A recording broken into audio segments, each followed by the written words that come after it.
First OTA, really the first time that we have had our rookies with our veterans. Covered a lot of different situations today. I was pleased.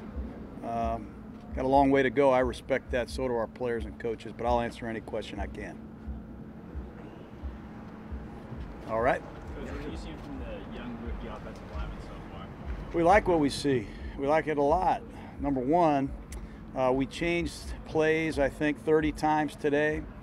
We went with a no-huddle offense, I think 16 times today. We ran numerous gap blocking plays, zone blocking plays, different protections. So the mental part of it is what's most exciting. We already know we like them physically, but both these guys can handle a lot of system football and process information quickly. That was really impressive today. A number of your players this offseason graduated. They went back to school, they made their education a priority, and they got that done. What do you think about them doing so and just the importance of that? Well, we've been celebrating that internally for the last couple weeks. You know, Jalen Ware and Amari Cooper and Bruce Irvin, Gabe Jackson. We talk about finishing. That's a big word here in football with the Raiders. You know, finish the game, finish the drive, finish the play, and finish your education is more important than all of that. And for Bruce Irvin to go back and get his degree at West Virginia is astounding, an unbelievable accomplishment. I hope a lot of young people out there can research Bruce Irvin, see where he's come from in his life to get that piece of paper.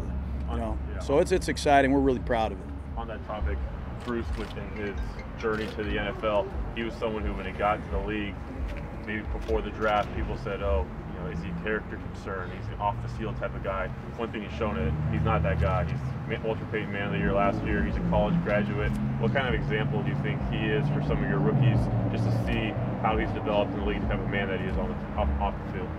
Oh, you just summarized it. I mean, that's a great success story, and it just goes to show you, you can't judge a man's character just because he's made a mistake and when he's 21 or 22 years old. You have to try to create an environment where people can flourish, young people can develop and mature and become great.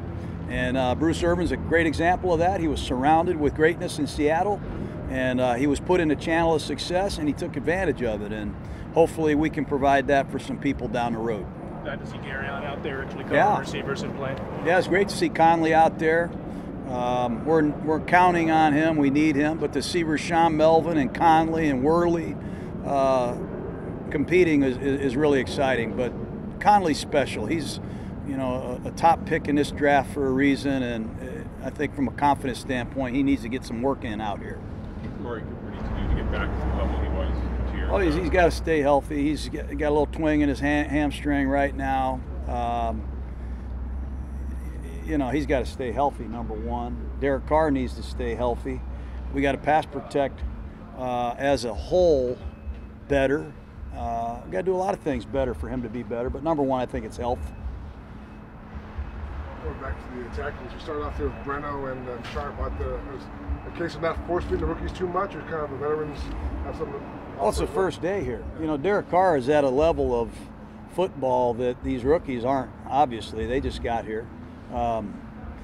Breno's been here. He's taken the majority of the reps at right tackle. Donald Penn takes the left tackle reps when we have walkthroughs. He's limited because of that foot. Sharp has lost weight. He's done what we asked him to do. He's shown some versatility to play right, left tackle, to potentially go inside. And we're bringing these young guys along fast. And it's competitive. It'll bring out the best in all of them. But I think you saw how we started. That's how we'd start if we played a game tonight, but we don't play one tonight. Talking about weight, Colt Miller, he's working on gaining weight. Why do you guys want to see him kind of elevate? Not so much gain weight, just gain strength, yet remain athletic.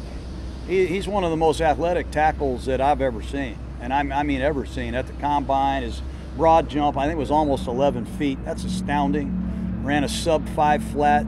So we don't want to take away from any of his athleticism, but remember, he's an underclassman. All these draft picks have been on this tour, this rock and roll tour, get to go to all these facilities and eat all these great meals.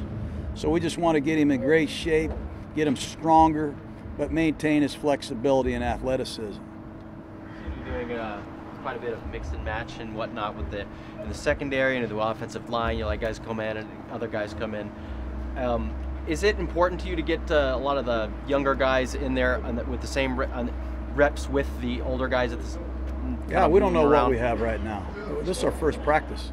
We've been working against garbage cans and you know, robots and mannequins. That's what we've been allowed to practice against. So what you saw today is what I saw. The first practice, it's the starting line. Guys are jockeying for position. Guys are trying to formulate our depth chart.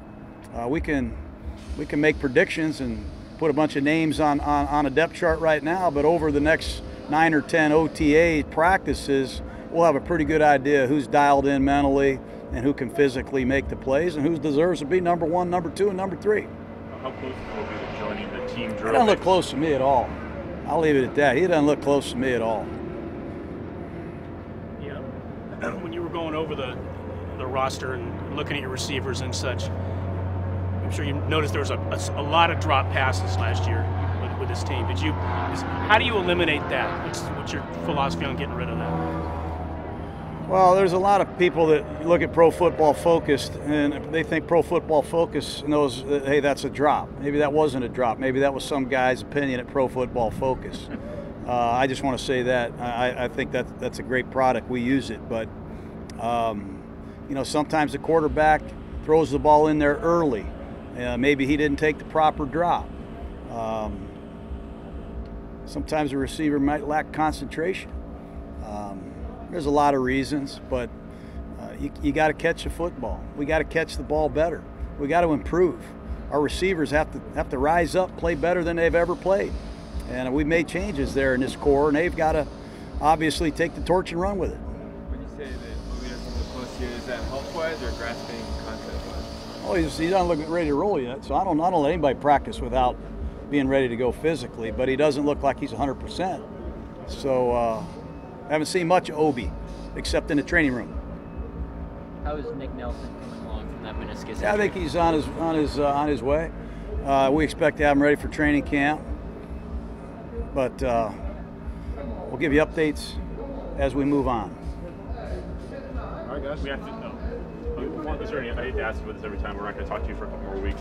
Any update on the joint practices in terms of, do you know yet? Or is that ready to be disclosed? Yeah, we're working with a partner.